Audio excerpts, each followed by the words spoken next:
السلام علیکم ورحمت الله وبرکاتو. قدرمنو ملګرو ټیکس چینل ته بخیر راغلاست. سمیع الله عبید یم. نن به موږ او تاسې د مایکروسافټ ورډ پروګرام څلورم درس ولرو. په څلورم درس کې زموږ او تاسې موضوع بیا هم په انفو کې ده. موږ فایل ته راسو، فایل منیو کې انفو راخلاص کړو.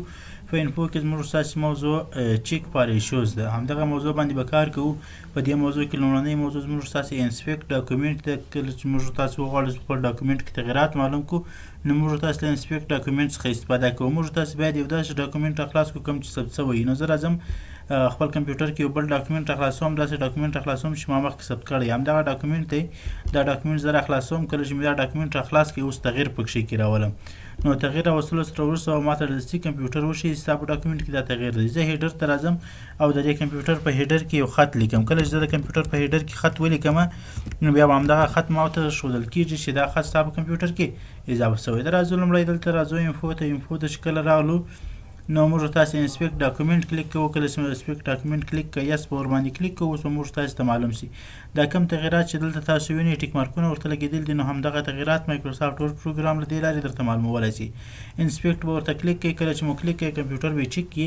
د چیک کېدو سره سم موږ تاسې ته وایي چې په دې کې رایبون اضافه شوی دی، د کمنټ رایبون اضافه شوی دی. نو دا که نه غواړئ بس له منځه یې ایسته کړئ، کلیک یې کړئ، هغه به له منځه درته ولاړ شي. او ډاکومنټ پراپرټیز کې تغییر راغلی، ځکه چې موږ هلته خط ولیکئ. د لغاتو په شمېر کې تغییر راغلی، خوښ دی وپرېږدئ، که نه خوښ ایسته یې کړئ. وروستۍ برخه کې دلته موږ ته هیډر کې راته ښیي چې په هیډر او فوټر کې تغییر راغلی دی.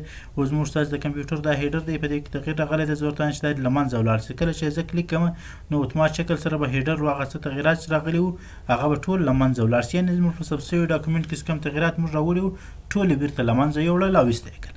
چې په دې طریقه سره تاسو کولی شئ خپل تغیرات معلوم کړئ. که چا ستاسو په ثبت شوي ډاکومنټ کې تغیرات راوړي، هغه تغیرات ورته له منځه یوسئ او ایسته یې کړئ. بله موضوع زموږ ستاسې چیک اکسیسیبلیټي ده. چیک اکسیسیبلیټي کې موږ تاسې ځینې داسې څه چې موږ تاسې نه ورباندې پوهېږو چې دا په کمپیوټر کې غلط دي، نو همغه په چیک کولی شو. فرض که موږ تاسې راځو دلته یو شیپ راخلو، موږ تاسې به یو شیپ راواخلو، دلته کمپیوټر کې به یې کښېږدو. کله چې موږ تاسې دا شیپ دلته کښېښودی، نو اوس موږ تاسې ګورو چې دا زموږ ډاکومنټ کې څه غلط دي. تاسو ګورئ چې زموږ په ډاکومنټ کې دغه شیپ په غلطه ساحه کې پروت دی او ځای یې خراب دی. نو موږ تاسې راځو چیک اکسیسیبلیټي کلیک کوو. کله چې مو چیک اکسیسیبلیټي کلیک کوئ، موږ تاسې ته دوه ایرر را پیدا شو، دوې غلطیانې یې راته پیدا کړې. اوس که موږ تاسې راشو دلته کلیک ورباندې وکړو، نو موږ تاسې ته معلوم شي چې په څه کې مشکل ده. دلته کلیک ورباندې وکوئ. کله چې مو کلیک وکوئ، نو لومړی مشکل موږ تاسې ته وایي چې اډ ډسکریپشن د دې شیپ چې موږ رسم کړی دی، شیپ په اړه باندې وضاحت نه ده لیکل شوی. نو تاسو یې راخلاص کړئ. یو څه وضاحت چې تاسو غواړئ ورته ولیکئ. وضاحت چې مو کله ولیکئ، نو نور به دی دا له منځه یوسي او تا ته به وایي چې دا نور غلطي نه ده، ځکه شیپ په اړه باندې وضاحت ولیکل شو. بل ایرر یې موږ تاسو ته راکړی ده چې دا ناټ ان لاین په لیکه کې نه دی. نو ته راسه دلته ورته کلیک کړه چې پلیس دیس ان لاین. کله چې دې کلیک کړئ، دا په اتومات شکل سره په لیکه کې راشي او په صحیح ترتیب کې به راشي. یعنې د خط پر مخ باندې چې مخکې وو هغه غلط څخه ولاړی. نو زموږ ستاسې کمپیوټر دغه ډاکومنټ کې کومه غلطي نشته، نو موږ ستاسې ټیک مارک نشان لګوئ چې غلطي مو حل شول ورسره. درېیمه موضوع به زموږ ستاسې دلته چیک کیپیبلیټي. دلته موږ ستاسې د خپل ورډ پروګرام ظرفیت کتلی شو چې کله موږ په دې پروګرام کې لیکنه وکوو، نو دا لیکنه بیا په نورو کومو ورډ پروګرامو کې، یعنې په کومو ماډلونو کې راخلاصولی شو. نو موږ تاسې دا ځای کلیک کوو. دلته به موږ تاسې ته وښیي چې دا په کومو ماډلو کې راخلاصېدلی شي. ګورو په 19 2003 10 په دغو ماډلونو کې راخلاصېدلی شي. ولې که په نورو ماډلونو کې راخلاص شي، نو ممکن زموږ په لیکنه کې تغیرات راشي او زموږ لیکنه له خپل ځای څخه تغییر شي. نو موږ تاسې یوازې په همدغه ډولو کې کولی شو. که چېرې نه غواړئ نو دې ډولو سم له کوم یو څخه چې ته ټیک مارک ایسته کړې، نو په هغه ډول کې به نه راخلاصېږي. اوس زما لیکنه یوازې په ورډ 2010 کې راخلاصېږي، په نورو ماډلونو کې نه راخلاصېږي راته. بله موضوع دلته منیج ډاکومنټس دی. دلته موږ تاسې دغه ډاکومنټو تنظیمات ترسره کولی شو کوم چې موږ تاسې ثبت کړي نه یي، یعنې کمپیوټر کې لیکنه وکړو او ثبت یې نه کړو، ځینې ووځو، نو دغه تنظیمات کولی شو.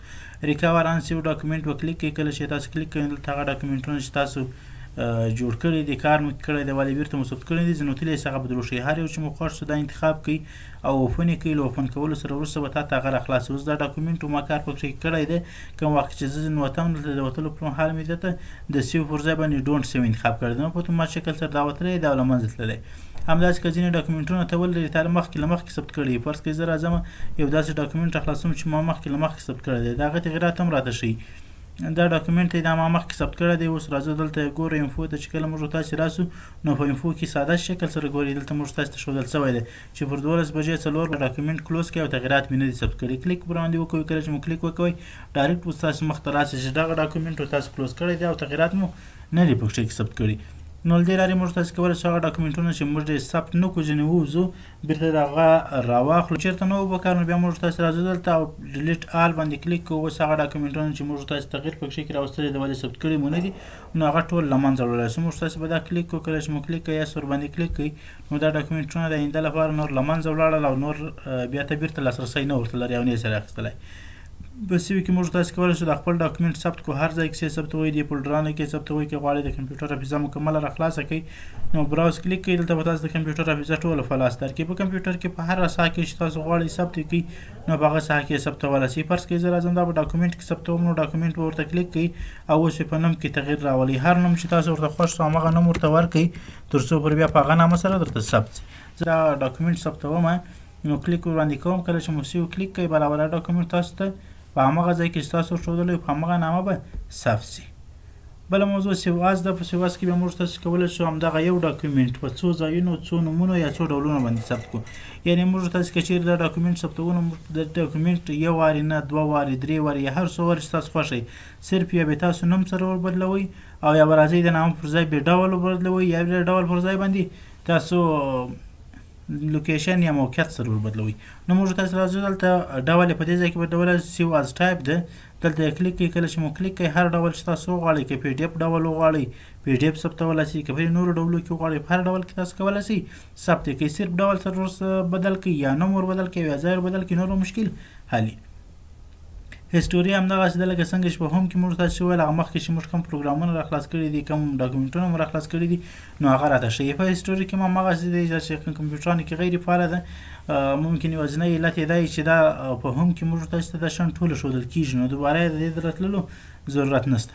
ویډیو پر همدې ځای باندې پای ته رسوو. راتلونکي په ویډیو کې به موږ تاسو انشاءالله درس موضوع پرینټ تر بیا بلې ویډیو مو پر الله سپارم. ښې چارې.